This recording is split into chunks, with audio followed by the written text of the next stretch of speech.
وما كان لبشر أن يكلمه الله إلا وحيا أو من وراء حجاب أو يرسل رسولا فيوحي بإذنه ما يشاء إنه علي حكيم. وكذلك أوحينا إليك روحا من أمرنا ما كنت تدري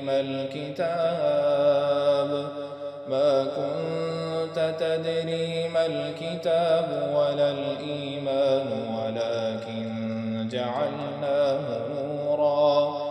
ولكن جعلناه نورا نهدي به من نشاء من عبادنا وإنك لتهدي إلى صراط مستقيم